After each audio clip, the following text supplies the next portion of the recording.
पता है, दिल और दिमाग के खेल में अक्सर सल्यूशन कुछ नहीं निकलता, बस कन्फ्यूजन ही बन कर रह जाता है। और जब प्यार की बात हो तो तब तो दिमाग से फैसले लिए ही नहीं जाते। पर यहाँ पर रोशनी को दिल से नहीं, दिमाग से सोचना चाहिए था। पर वो अपने ही कश्मकश में उलझ कर रह गई। बीसू से मिलने के लिए कमिटमेंट तो दे दिया, पर अब वो खुद ही इससे भाग रही थी। बीसू के 1000 कॉल्स करने पर भी वो उसका रिप्लाई नहीं कर रही थी। वो चाहती भी थी, पर पता नहीं क्यों वो आगे नहीं बढ़ पा रही थी। उसके अंदर एक जंग चल रही थी। ऐसा लग रहा था जैसे उसने राज को ये सब ना बताकर धोखा दे रही। उसने अभी तक बात राज को नहीं बताई और इसलिए वो परेशान थी। पर ये बात बीसू से भी नहीं कह पा रही थी और यही उसकी सबसे बड़ी गलती थी। फिर बीसू के बहुत जिद करने पर एक बार के लिए मान भी गई, पर उसका फिर से मन बदल गया और फिर वो इनकार कर दी। उसने उस दिन मानो अंदर ही अंदर ठान लिया था कि उसे नहीं जाना मिलने, लेकिन उसका मन बहुत परेशान था। फिर भी वो कैसे भी करके अपने मन को मना लेती है और वो दिन को बीत जाता है। रोशनी को लगा दिन बीता तो सब ठीक हो गया, पर असल में कुछ हुआ था उस दिन। वो उस बात से अनजान थी। अगले दिन हर दिन की तरह वो क्लास करती है, अपने और दूसरे कामों में लग जाती है। बीसू का कॉल अगले दिन फिर से आता है, जबकि बीसू ने कहा था कि वो अब दोबारा कॉल नहीं करेगा। रोशनी ने फोन उठाया और वो हंस पड़ी और फिर से बीसू और रोशनी में बात होनी शुरू हो गई। पर अब रोशनी पहले जैसी नहीं थी। उसके मन में हमेशा ये लगा रहता कि क्या करें, कैसे बताऊं राज को। ये सब बताना भी चाहती थी, पर बता भी नहीं पा रही थी। डर था एक दिल में कहीं वो गलत ना समझ ले, ये या ये ना समझ ले कि वो राज को पीठ पीछे धोखा दे रही है। और अगर ऐसा कुछ होता है तो उनके रिश्ते खतरे में आ जाती, और रोशनी ऐसा बिल्कुल नहीं चाहती थी। इस बारे में रोशनी ने बहुत बार बीसू से बात की, पर राज को बताने की हिम्मत नहीं हुई। फिर रोशनी ने डिसाइड किया कि नहीं, अब वो बीसू से कभी बात नहीं करेगी और वो ये सारी बातें मिलकर राज को बता देगी। इन दिनों राज और रोशनी के बीच बातें होनी बहुत कम हो गई थी। रोशनी के पास फोन नहीं था और राज सिर्फ तब कॉल करता जब उसे लगता कि उसे बात करनी है। इसीलिए रोशनी अब राज के फोन कॉल्स का इंतजार करने लगी ताकि राज उसे कॉल करके मिलने बुलाए। पर रोशनी इंतजार करती रही। 1 महीना 2 महीने में बदल गया और 2 महीने तीसरे महीने में, पर राज का कॉल मिलने के लिए नहीं आया।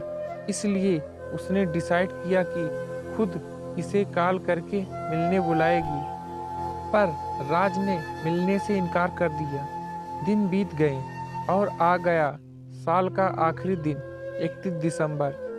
उस दिन रोशनी का बहुत मन हो रहा था कि वो राज से, जिसे वो प्यार करती है, उससे कुछ बातें करे।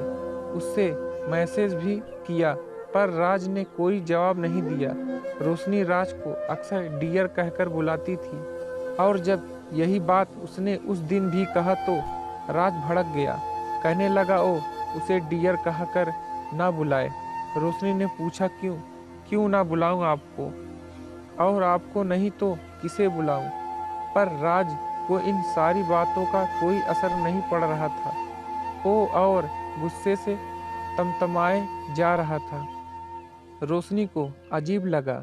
आज से पहले डियर कहने पर राज ने ऐसा रिएक्शन कभी नहीं दिया था, चाहे राज कितना भी परेशान या गुस्सा हो।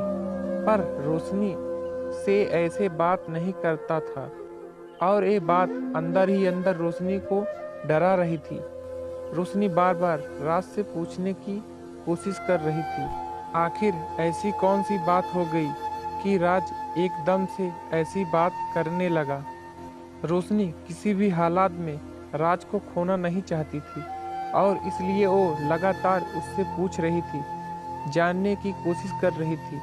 पर राज बहुत देर तक कुछ नहीं बताया और कहने लगा कि अब उसे इस रिश्ते में नहीं रहना। वो इरिटेट हो गया इन सब चीज़ों से। रोशनी थोड़ी देर के लिए एकदम से चुप हो गई। उसे समझ ही नहीं आया कि आखिर हुआ क्या।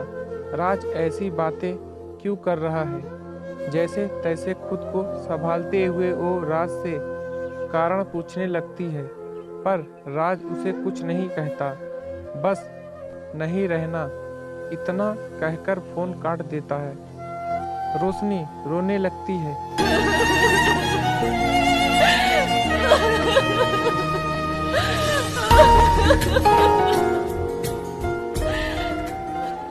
उसकी समझ में नहीं आता कि अचानक से ऐसा क्या हुआ कि राज ने रिश्ता ही खत्म कर दिया। ऐसा क्या हो गया कि जो इंसान कुछ दिन पहले तक उससे बात करने के लिए रात को जागा करता था, आज वो भी खुद इस रिश्ते को खत्म कर दिया। वो रोते हुए राज को मैसेज करती है और कहती है कि ठीक है, अगर आप मुझसे दूर रहकर खुश रहोगे तो मैं आपको नहीं कॉल करूँगी। पर थोड़ी ही देर बाद उसे ऐसा लगता है कि वो राज को बहुत प्यार करती है और वो ऐसे सब खत्म नहीं होने देगी, इसलिए वो दोबारा कॉल करती है। पर राज फ़ोन नहीं उठाता। वो मैसेज करती है पर वो भी रिप्लाई नहीं आता।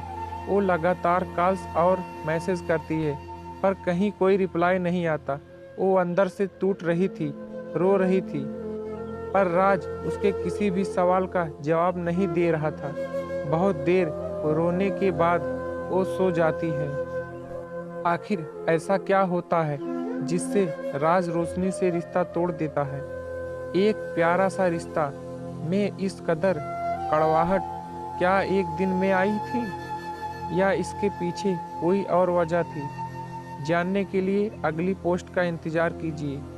तब तक आप सोचकर हमें कमेंट बॉक्स में बताइए क्या वजह हो सकती है, और अच्छा लगा हो तो शेयर करना ना भूलें। चैनल को सब्सक्राइब करना भी।